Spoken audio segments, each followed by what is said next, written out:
Merhabalar efendim. Kanalıma hoş geldiniz. Cinsel yolla bulaşan enfeksiyonlardan klamidyayı konuşacağız, bel soğukluğunu konuşacağız.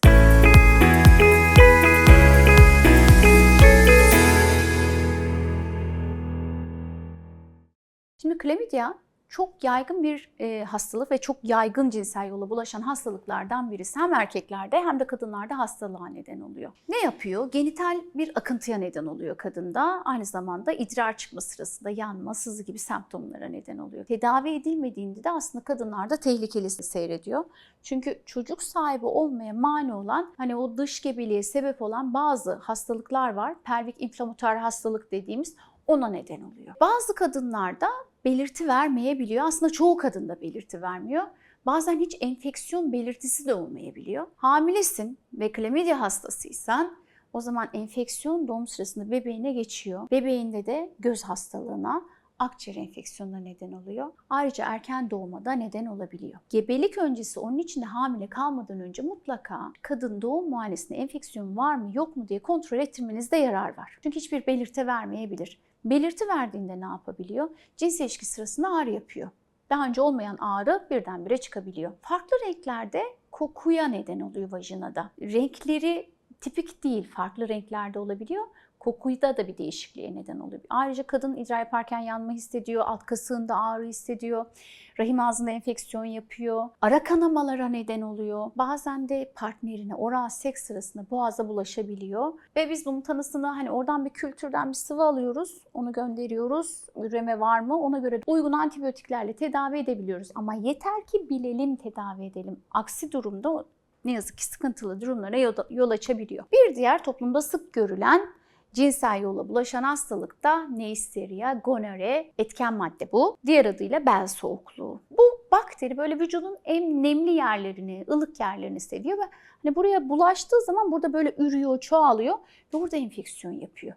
Özellikle o idrarın mesaneden çıktığı kanal var ya, boşaltan kanal, biz ona üretra diyoruz. Orada enfeksiyon yapıyor. Gözde yapıyor, boğazda yapıyor, vajinada yapıyor, anüste yapıyor. Kadının iç genital organlarını tutuyor. Ve korunmasız cinsel ilişkiyle, oral seksle, anal seksle, vajinal seks yoluyla hem kadına hem erkeğe bulaşıp enfeksiyon yapıyor. Özel bir akıntısı var. Ağrılı ve zorlu işemeye neden oluyor. Bu kişiler, hani bel soğukluğu taşıyan kişiler genellikle çok sayıda cinsel partneri olanlar ve prezervatif kullanmayanlar da ayrıca en büyük risk altında olanlardır. Siz olun, çoklu bir cinsel yaşamınız varsa mutlaka bir bariyer yöntemiyle korunun. Hastalık size bulaştıktan sonra ne zaman semptom yapıyor? Şimdi birkaç gün önce şüpheli bir cinsel temasınız oldu. Hemen hastalık ortaya çıkmaz. 14 gün sonra ortaya çıkar.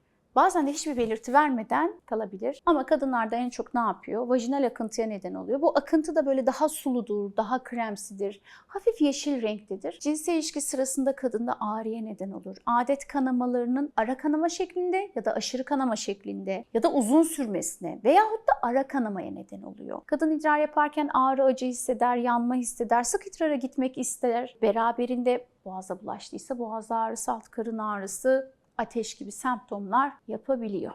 Şimdi klamidya gibi bu da gonorrhoe'de, yani bel soğukluğu da kadının tüplerini etkileyebiliyor. Yani pelvik inflamatuar hastalığa neden olabiliyor. Onun için de dış gebelik ya da hamile kalamamaya, çocuk sahibi olamamaya neden olabiliyor. Tedavisi var. Eğer böyle bir durumunuz varsa mutlaka hekime başvurun. O noktada uygun antibiyotiklerle tedavisi mümkün. Hamileyseniz doğum sırasında bebeğinize de bulaştırabiliyorsunuz ve bebekte gerçekten de ciddi göz problemlerine neden oluyor. Göz enfeksiyonuna neden oluyor. Hamileyken de mutlaka tedavisi ve tespitiyle önlenmesini tercih ediyoruz. Bir diğer cinsel yolla bulaşan hastalıktan bahsetmek istiyorum size. Bunun adı herpes simplex virüsü. Herkesin bildiği adıyla da uçuk, genital uçuk. Herpes enfeksiyonları iki tip. Hani herpes simplex 1, herpes simplex diye ikiye ayrılıyor.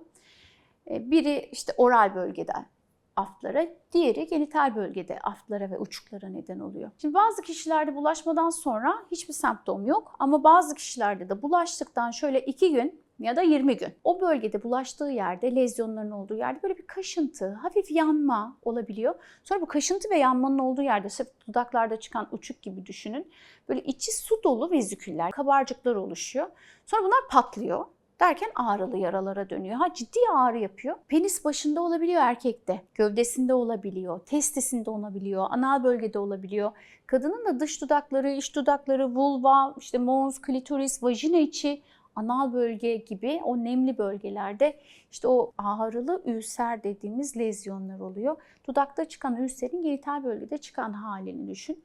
Bazen o enfeksiyonlar o kadar ilerler ki kadında işte ya da erkekte ateş yapar, halsizlik yapar, ağrı yapar. O lenf bezlerinin olduğu taraflarda büyüme olur. Lezyonlar 3-4 haftaya kadar sürebiliyor. Yani o 3-4 hafta onu yaşamak gerçekten zor. Kabarcıkların çıkmadan hemen önce böyle bir yanma, kaşınma hissi gibi bir şey oluyor. İşte o evrede antiviral tedavi dediğimiz bu virüslere yönelik tedavi başladığımızda o zaman yaralar hani ya oluşmuyor ya da oluştuktan hemen sonra kendiliğinden geçebiliyor. Ama virüs vücutta hep kalır. Yani lezyonlar iyileşti, ilaç kullandım.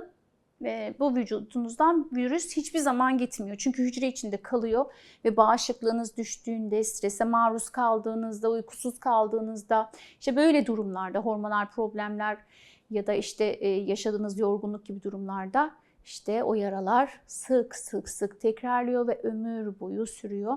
Zaman zaman da zona hastalığına neden olabiliyor. Tanı için genellikle böyle tipiktir. Biz onu hekimler gördüğümüzde tanırız ama bazen kanda antijen, antikor testleri de yapabiliyoruz. İlaç tedavisini önemsiyoruz çünkü enfeksiyonun uzamasını ve tedavi süresinin kısalmasını sağlıyor. Herpes simplex nasıl bulaşıyor? Tabii ki cinsel temasla bulaşıyor. Bunun dışında oral seksle cinsel organlara da bulaşabiliyor. Diyelim ki partnerinde lezyon yok ama vücut sıvısında varsa, yani o kişi daha önce uçuk geçirmişse onun tükürük sıvısından size bulaş olabiliyor. Bunun dışında eğer hamileysen ve işte herpes simplex virüsü taşıyorsan genital doğumlarda, yani vajinal doğumlarda bebeklere bulaşıp ciddi enfeksiyon yapabiliyor.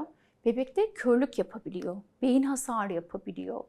Ölüme neden olabiliyor, Allah korusun. Evet, cinsel yolla bulaşan hastalıklar gördüğünüz gibi çok önemli. 1 değil, 2 değil, 3 değil, 20'den fazla tipi var. Cinsel yolla bulaşan hastalıklardan bir kısmını konuştuğumuz bir videonun daha sonuna geldik. Bunlar semenle, kanla, oral seksle, vücut sıvılarıyla bulaşabilen hastalıklar. Onun için de çok eşli bir yaşamınız varsa lütfen kendinizi ve partnerinizi koruyunuz. Önlenebilen hastalıklar için, önlenemeyen hastalıklar için aşılarınızı yaptırınız ve düzenli hekim kontrollerinizi ihmal etmeyiniz. Bir videonun daha sonuna geldik. Sağlıklı, keyifli, mutlu bir cinsel yaşam diliyorum. Hoşça kalın.